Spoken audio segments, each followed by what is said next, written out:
Pensioners के लिए समर्पित है यह मंच और यह वीडियो। आप यह वीडियो कहां से देख रहे हैं, कमेंट में जरूर बताएं। मेरी पत्रकारिता से आप कितने संतुष्ट हैं और आगे चलकर किन मुद्दों को हम उठाएं, कृपया कमेंट में लिखें। आप देख रहे हैं RKE अपडेट। दोबारा वही आवाज जिसे दबाया नहीं जा सकता, वही मंच जहां चुप्पी को कायरता माना जाता है और सवाल पूछना एक जिम्मेदारी।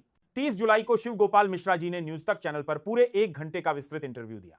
एक ऐसा इंटरव्यू जो सिर्फ बातचीत नहीं था, बल्कि कर्मचारियों, पेंशनर्स और सरकारी व्यवस्था के बीच सच्चाई की एक पुलिया थी। इस 1 घंटे में जिन सवालों से देश के करोड़ों कर्मचारी और पेंशनर जुड़े हैं, उन्हीं सवालों को आज हम विस्तार से लेकर आए हैं। हर सवाल के पीछे एक दर्द है और हर जवाब के पीछे एक राजनीतिक हकीकत। सवाल यह किया गया कि जब भारत को आजादी मिली थी, तब एक सरकारी कर्मचारी की मासिक तनख्वाह मात्र 55 रुपए थी। आज देश के 1 करोड़ से अधिक कर्मचारी और पेंशनर्स 8वें वेतन आयोग की प्रतीक्षा कर रहे हैं। तो सवाल यह है कि नया वेतन इनकी जेबों तक आखिर कब पहुंचेगा? शिव गोपाल मिश्रा जी का उत्तर था, सरकार ने संकेत दिए हैं कि 8वां वेतन आयोग 1 जनवरी 2026 से लागू किया जाएगा, लेकिन देरी इसीलिए हो रही है क्योंकि अभी राज्य सरकारों, गृह मंत्रालय और रक्षा मंत्रालय से इस पर बातचीत जारी है। हमें पूरी आशा है कि मानसून सत्र के पश्चात आयोग का गठन हो जाएगा। सवाल उठाया गया कि सरकार संसद में तो कहती है कि हम हितधारकों से बातचीत कर रहे हैं, लेकिन 6 महीने से अधिक समय बीत चुका है, न कोई ठोस जवाब आया, न ही कोई आधिकारिक दस्तावेज सामने आया। क्या यह देरी जानबूझकर की जा रही है? इस पर शिव गोपाल मिश्रा जी ने कहा, हर 10 वर्षों में एक वेतन आयोग बनता ही है। इस बार कुछ पक्षों ने सुझाव दिया था कि आयोग के स्थान पर एक वेतन समीक्षा समिति बनाई जाए, लेकिन हमने साफ कह दिया है कि हमें वेतन आयोग ही चाहिए। पिछली बार 7वां वेतन आयोग समय पर रिपोर्ट दे गया था, इस बार भी हमारी यही अपेक्षा है। सवाल पूछा गया कि इस बार फिटमेंट फैक्टर कितना होगा। पिछली बार यह 2.757 था, इस बार 3.68 या उससे अधिक की मांग की जा रही है। क्या यह मांग उचित है? मिश्रा जी ने उत्तर दिया, हमारी स्पष्ट मांग है कि फिटमेंट फैक्टर 3.86 हो। हम यह वैज्ञानिक आधार पर साबित करेंगे।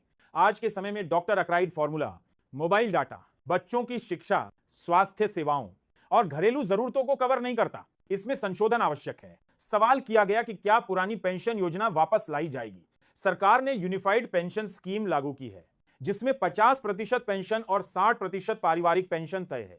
फिर भी कर्मचारी ओल्ड पेंशन स्कीम की मांग क्यों कर रहे हैं? इस पर मिश्रा जी ने कहा, हमने सरकार के समक्ष यह मांग स्पष्ट रूप से रखी है। फिलहाल यूनिफाइड पेंशन स्कीम लागू है, जो एनपीएस से बेहतर है, लेकिन हमारा संघर्ष ओल्ड पेंशन स्कीम की बहाली को लेकर जारी रहेगा। हम इससे पीछे नहीं हटेंगे। सवाल पूछा गया कि क्या वर्तमान में 18,000 की बेसिक सैलरी अब बढ़कर 54,000 हो जाएगी, और क्या महंगाई भत्ता इस रकम में शामिल होगा या अलग मिलेगा? मिश्रा जी ने उत्तर दिया, यह तभी तय होगा जब वेतन आयोग की शर्तें यानी टर्म्स ऑफ रेफरेंस घोषित की जाएंगी। हर बार वेतन आयोग के बाद महंगाई भत्ता 0 से शुरू किया जाता है, इसलिए संभव है कि डीए को बेसिक में जोड़ा जाए। अगर सरकार चाहे तो यह प्रक्रिया 1 महीने में पूरी हो सकती है। सवाल देश भर में चल रही अफवाहों पर था। क्या 8वां वेतन आयोग 2029 के आम चुनाव तक लटकाया जाएगा? दिल्ली में घोषणा होगी, बिहार में अधिसूचना और उत्तर प्रदेश में रिपोर्ट। क्या यह सिर्फ चुनावी रणनीति है? मिश्रा जी मुस्कुराए और बोले, यह सब अफवाहें हैं। रिपोर्ट जब भी आए, लागू 1 जनवरी 2026 से ही होगी। हां, यदि देरी हुई तो भत्तों में 6 से 8 महीने का नुकसान संभव है। अब आता है वह सवाल जो देश के लाखों पेंशनर्स के लिए सबसे ज्यादा महत्वपूर्ण है।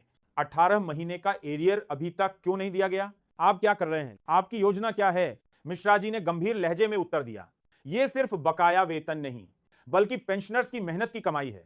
हम सरकार को दबाव में लाने के लिए रणनीति बना रहे हैं।